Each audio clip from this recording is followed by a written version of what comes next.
What happens when a prince walks onto a cozy British sofa expecting adoration, and instead meets a presenter who's not afraid to ask what everyone else is thinking? On this morning, beneath the soft lighting and friendly chatter, Prince Harry thought he was in safe territory. But as Allison Hammond's questions grew sharper and his answers more arrogant, the smiles faded, the tension rose, and daytime TV turned into a live-fire confrontation. By the time it was over, the nation wasn't talking about his new project. They were talking about the moment Allison finally snapped and told him to leave. The This Morning studio looked exactly as viewers loved it. Warm light pouring through the fake windows, pastel cushions perfectly arranged on the big corner sofa, mugs on the coffee table, the London skyline glowing softly on the screen behind. Everything screamed comfort, familiarity, easygoing British chat. Everything except the man sitting on the end of the sofa. Prince Harry lounged back, one arm draped over the cushion, legs spread a little wider than necessary. He wore an expensive but casual gray suit over a black shirt. His jaw was clenched, though, and his eyes flicked around the studio with a mixture of boredom and suspicion. Allison Hammond sat opposite him, perched slightly forward, hands joined on her knee. She smiled wide and genuine as ever. Next to her, Dermot O'Leary shuffled his notes, shooting her a quick, "Here we go" glance before turning his trademark easy grin on their guest. "Good morning, everybody," Allison beamed, looking straight down the camera. "We have a very special guest on the sofa today. He's been the talk of the town, around the world, all over the headlines. Prince Harry is here." The studio crew gave a polite burst of applause. Harry managed a controlled nod and a tight-lipped smile, lifting his hand in a small, almost reluctant wave. "Harry, welcome," Dermot said smoothly. "Nice to have you with us." "Yes, well," Harry shrugged, his voice clipped. "Thought I'd give daytime another chance." The joke, if it was one, landed with a dull thud. Allison laughed anyway, her instinct to keep things light kicking in. "We're honored you chose this morning, babes," she said warmly. "We're very chilled here, no grilling, just a chat." Harry's eyebrow twitched. "We'll see," he replied, and there was enough steel in his tone that Dermot's smile faltered for half a second. Allison pressed on. "So, Harry, you're here today to talk about your new mental health initiative, which I think is amazing," she began, tapping the card in her hand. "You've been very vocal about your own struggles. How are you doing, really?" It was the gentlest, kindest opener she could have chosen, yet Harry's response came wrapped in thinly veiled irritation. "How am I doing?" he repeated.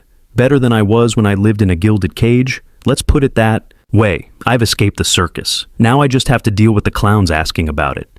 Allison blinked once. The word clowns hung in the air like a bad smell. Dermot shifted slightly, clearing his throat. "Well," Dermot said lightly, "luckily for you, we quite like being clowns around here." The audience chuckled, easing the tension a bit. Allison let out a big, generous laugh. "Yeah, love, if I'm a clown, I'm the one with the best lipstick," she joked, pointing to her face. Harry gave a small huff of amusement, but there was no real warmth in it. "You said it, not me," he murmured. Allison ignored the jab. She'd been in front of cameras long enough to know when a guest came in, prickly. Her job was to draw them out, not push them over the edge, at least not yet. "Let's go back a bit," she said, tone gentle. "People here grew up watching you, Harry. The little boy walking behind his mum's coffin, the naughty teenager, the soldier in uniform. When you look back at that young Harry now, what do you feel?" For the first time, something like emotion passed over his face. His jaw worked, and he looked down at his hands. For a second, everyone in the studio felt the weight of the question. Then his eyes hardened. "I feel," he said slowly, "like he was sacrificed to keep a myth alive, to keep everyone else comfortable. Everyone loved the image of that grieving boy, but nobody cared about the person behind it. Not the institution, not the press, certainly not the public." There was a beat of silence. Allison's smile faded into a sympathetic frown. "I think that's a bit harsh on the public, Harry," she said softly. "People watching at home cared very deeply." "Did they?" he cut in. "Or did they just enjoy the story? People love a tragedy, Allison. It gives them something to talk about over their tea." Dermot shifted again, his fingers tapping his notes. "I think people would say they admired your mum and felt for you, mate," he offered carefully. "I know I did." Harry's gaze snapped to him. "Admiration doesn't bring anyone back," he said sharply, and it certainly didn't stop the cameras from hounding her until she crashed in a tunnel. The mood on set dropped a few degrees. Even the steady hum of the studio equipment seemed to quieten. Allison took a slow breath. She understood pain. She also understood when someone was using it as a weapon. "Of course it didn't," she replied gently. "And nobody's trying to minimize that. Your mom meant a lot to this country. She still does. I think people just want to make themselves feel better about what happened," Harry interrupted again, a bitter edge in his voice. "You're all very good at that. Rewrite the story so you look like the heroes."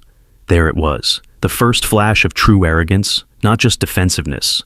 It washed over the sofa like a cold wave. Dermot glanced at Allison. She gave the tiniest shake of her head. She could handle this. She straightened slightly, her tone still soft, but more grounded. "Okay," she said, "let's talk about your version of the story then. You've left the royal family, you've spoken openly, you've written a book. Some people say you've already told everything there is to tell. Why keep going? Why another initiative, another interview, another spotlight?" Harry gave a humorless smile. "Because as long as people like you keep asking, there's clearly more to say."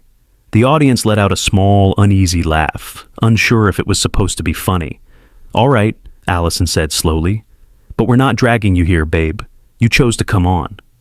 "I chose to come on," he replied, "to discuss important work, not to be poked at like some exhibit from a broken dynasty." Dermot rubbed his forehead. "We're just chatting, Harry," he said, still trying for friendly. "It's this morning, not a tribunal." "Feels the same from this side of the sofa," Harry shot back. Allison's eyes flashed for a fraction of a second, the first sign of annoyance. She masked it with a smile, but the warmth was dimmer now.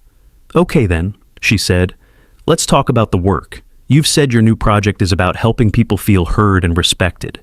Do you ever worry that when you speak about your family so publicly, they don't feel that same respect?" Harry's laugh was sharp this time. "Respect? You think they respected me? That system respects titles, not people. If they want respect now, they can start by apologizing to me and my wife for what we went through." "And what would that apology look like?" Allison pressed, still calm. "A phone call? A statement? A private conversation?" "Try a lifetime of silence," Harry said coldly. "No briefings, no leaks, no smears, just leaving us alone. Something the British media seems incapable of." He looked pointedly at the cameras as he said it, as if this morning itself were part of the machine he despised. Dermot shifted, about to change the subject, but Allison wasn't ready to let it slide. The viewers at home deserve more than rehearsed bitterness. "Harry," she said gently but firmly, "you do realize you're sitting on national television right now, yeah? You're not exactly choosing silence yourself." For the first time, a few people in the audience clapped, a small burst of approval. Harry's eyes narrowed. "Difference is," he said through tight lips, "I'm telling my truth, not selling someone else's." Allison smiled, but this time there was a sharper glint behind it. "Well," she replied, "here on This Morning, we like to think the truth can handle a few questions." The tension thickened. The show's producer, watching from behind the cameras, signaled for a break, but they still had a minute to fill before the ad bumper. Dermot gave a nervous laugh. "On that note," he said, "don't go anywhere. After the break, we'll be talking to Harry about life in America, his kids, and what he really thinks about the monarchy today." Harry sat back, crossing his arms, jaw set. Allison kept her smile, but her eyes stayed locked on his. The music swelled. The director called, "And we're out." The red light on the camera went off, but on that sofa, the interview was only just beginning to crack open, and everyone on set could feel that the next segment was going to be far more explosive than the first. The moment the cameras shut off for the commercial break, the studio temperature seemed to drop. Crew members hovered uncertainly. Makeup artists pretended to check their kits, and even the studio interns, usually buzzing with clipboards, kept their distance. Prince Harry sat rigid on the sofa, arms crossed tightly, lips pressed into a flat, hostile line. His foot tapped impatiently on the carpet, as if every second spent here was beneath him. Across from him, Allison Hammond inhaled deeply through her nose, summoning every inch of her famously sunny patience. Dermot O'Leary leaned closer to her. "You all right?" he muttered out of the corner of his mouth. "Peachy?" she whispered back, with a smile she definitely wasn't feeling. The floor manager raised his hand. "Back in 5, 4, 3, 2... The red light blinked on. "Welcome back to This Morning," Dermot said, turning his smile up to full wattage. "We're here with Prince Harry, talking about his new mental health initiative." Harry didn't smile. He didn't move. He stared ahead, jaw tight, as if the interview were a punishment. Allison kept her voice bright. "Now, Harry, love, we want to shift gears a bit and talk about your life in America. You've spoken before about how freeing it feels. What's the biggest difference for you?" Harry gave a small, dismissive shrug. Freedom, privacy, basic respect. All the things the UK apparently struggles to provide. It was coated in venom. Allison blinked slowly. "Well," she said politely, "that's quite a statement." "It's quite a reality," Harry snapped back. Dermot cleared his throat. "You've said before that the paparazzi are less intense in the US. Do you think that's helped your family adjust?" Harry scoffed. "I think it helps when people don't treat you like a zoo animal for existing." Allison clasped her hands and decided to try the gentlest approach. "We've all seen the clips of you and Meghan at events in California. You look happy, settled. Does Archie understand any of what's going on?" Harry frowned, annoyed. "Archie is a child. That's what he understands. Why don't we keep my children out of public conversation?" Allison's eyebrows lifted. "I'm not prying, babes. I'm asking because you've spoken about them so lovingly in interviews. It's only natural people are curious." Harry tilted his head at her with a smirk that didn't reach his eyes. "Funny how the media loves pretending it's concerned about my kids' well-being, when it's the media that endangered them in the first place." That stung. The crew shifted uncomfortably. Dermot opened his mouth, but Allison gently placed a hand on his arm. She had it. "All right," she said softly, but there was an edge to it now. "Let's talk about your brother. You've said your relationship with William is complicated." Harry let out a harsh laugh. "That's a polite way to put it." "Well," Allison said, leaning forward slightly, "a lot of viewers wonder whether there's any hope for reconciliation.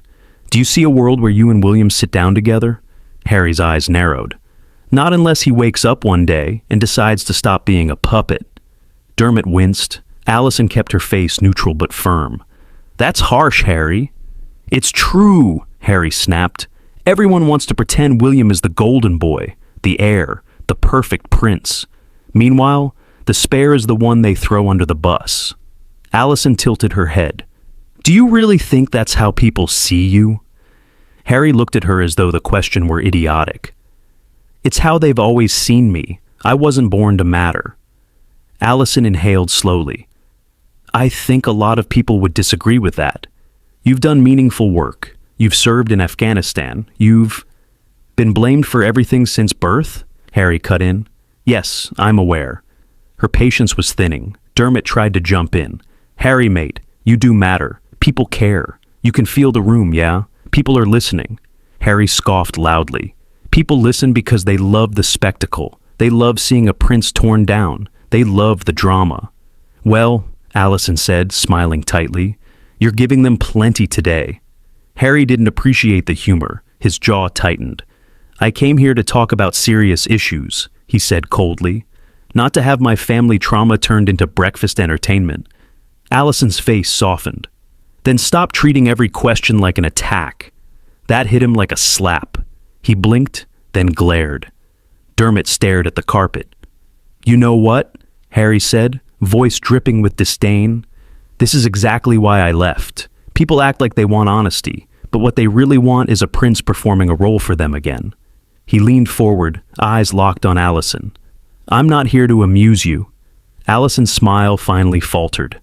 "Harry," she said quietly but firmly, "nobody asked you to." Silence. Real, thick, stunned silence. The audience didn't clap. They didn't murmur. They just stared, wide-eyed. Then Allison straightened and went back into presenter mode. "Right," she said with forced brightness, turning toward the camera. "After the break, we'll be talking about Harry's new documentary series and what viewers can expect. Stay tuned." The music rose. The red light switched off. Harry sank back into the sofa with a hard exhale, jaw locked. Dermot rubbed his temples. And Allison? Allison sat still as stone, giving Harry a look that said, "Push me one more time. Go on, I dare you." The moment the cameras blinked red again, the tension in the studio was so sharp you could almost hear it hum. Dermot inhaled deeply, pasting on a smile that trembled only slightly.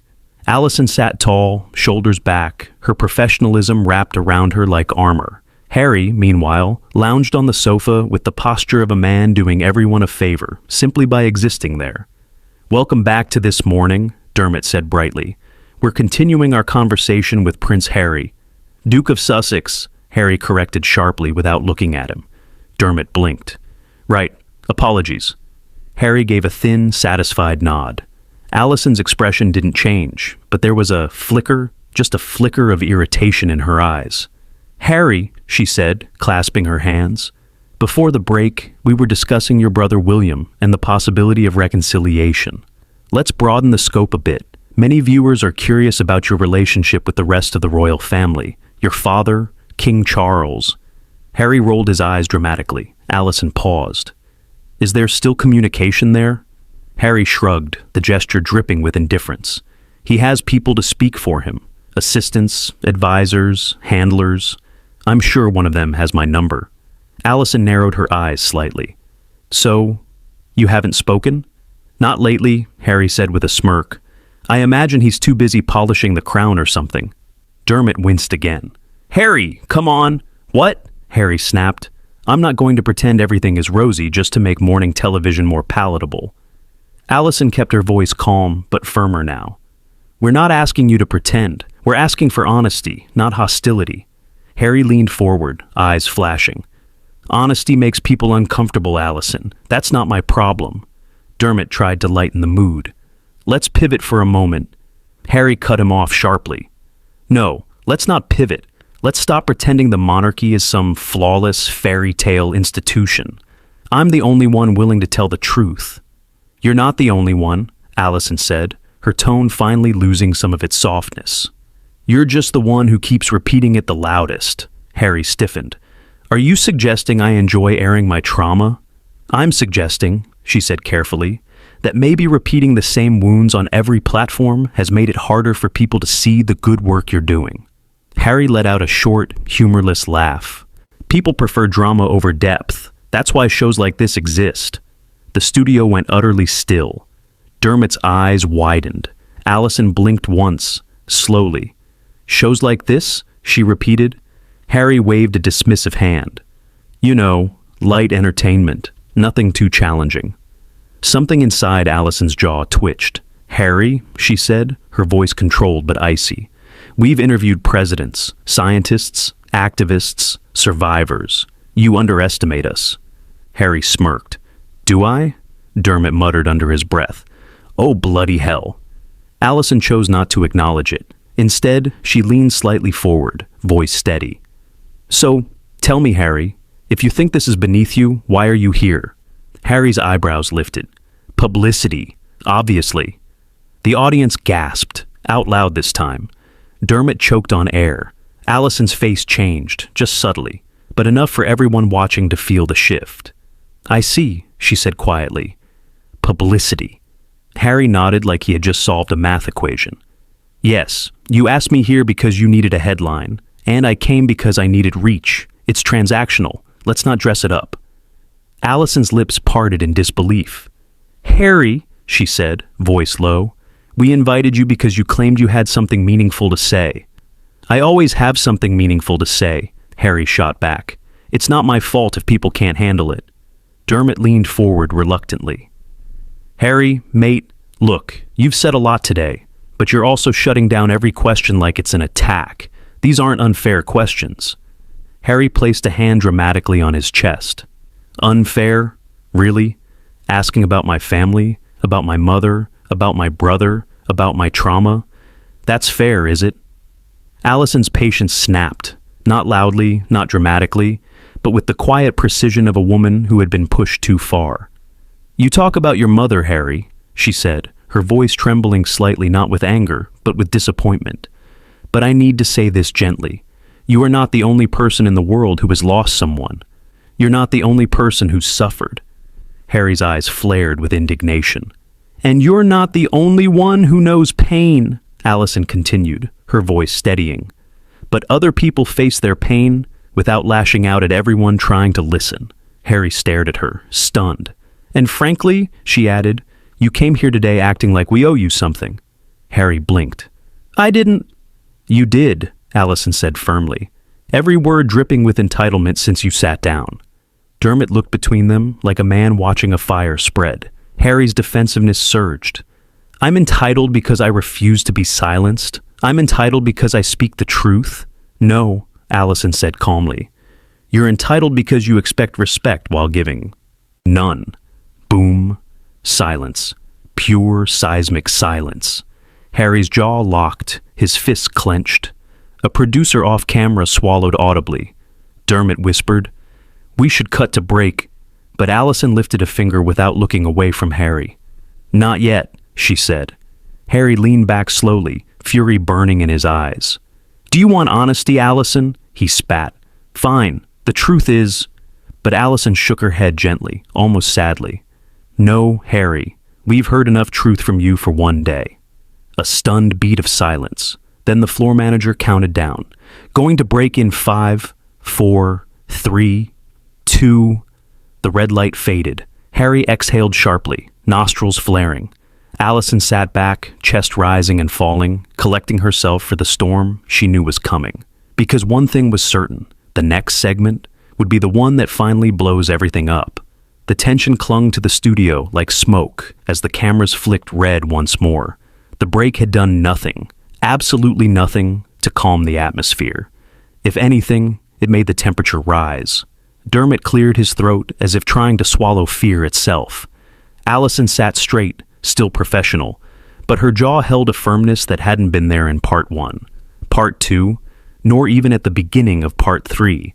And Harry, Prince Harry, Duke of Sussex, sat forward, elbows on knees, eyes burning with indignation so sharp it sparked across the set. Welcome back, Dermot began carefully. We're here with Prince Harry interrupted sharply, is fine. Dermot blinked at Allison. She nodded once, as if silently telling him, just keep going. So, Dermot continued, we want to shift gears for a moment and talk about your charity work, your projects. Harry let out a loud, frustrated sigh that visibly grated across the room. Oh, for God's sake, he muttered. Are we really doing the PR questions now? How typical. Dermot's mouth fell open slightly.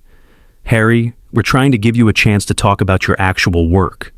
Harry rolled his eyes. Please, everyone knows you'll drag me back to royal gossip within 30 seconds. Let's not insult each other. That was it. The audience heard the snap inside Allison, the emotional sound of someone who had been patient long enough. Harry, she said slowly, you came here today to talk about your work. That's why the team invited you. Harry laughed in a short, mocking burst. Don't patronize me, Allison. You invited me here because I'm a headline. So, let's not pretend you're suddenly interested in my foundations and outreach programs. Allison's lips pressed into a thin line. Dermot lifted a hand. Harry, mate. Harry swung his gaze toward him with ice. Don't mate me. I'm not your buddy. Dermot recoiled as if struck. The studio gasped. Allison inhaled, slow and deep. All right, she said, voice steady but trembling with contained frustration. Let's move forward. You've been in the headlines recently due to comments about your brother. There it is, Harry snapped, pointing a finger dramatically. See, straight back to William. You people are obsessed. Allison blinked. Harry, you're the one who publicly discussed him. You spoke about him in your interviews. You wrote about him in your book. You compared him to... Harry cut her off, voice rising with arrogance. I shared my truth, my story. If the media can't handle that, it's not my problem. Allison kept her voice measured. Barely. It becomes a problem when you attack anyone who asks about it. Harry's nostrils flared. Attack? You think I'm attacking you? Please. If I were truly attacking you, you'd know. Dermot whispered, Jesus Christ. Allison's shoulders squared. The temperature in the room shifted again, this time decisively. Harry, she said, voice low but firm, you're a guest here, and you're not behaving like one. We've tried to have a respectful conversation with you." Harry's laugh cut her off like a blade. "Respect?" he barked. "You ambush me with emotional manipulation and gossip. Respect has to be earned, Allison. And this show," he waved his hand in a dismissive arc, "hasn't earned mine." The audience actually gasped out loud. Allison froze. Dermot closed his eyes in defeat. The floor manager audibly muttered, "Oh God." "Harry," Allison said softly, her voice finally trembling, not with fear, but with controlled anger. "That was uncalled for." Harry leaned back smugly. "Truth hurts, doesn't it?" Now, Allison Hammond was not someone who snapped easily.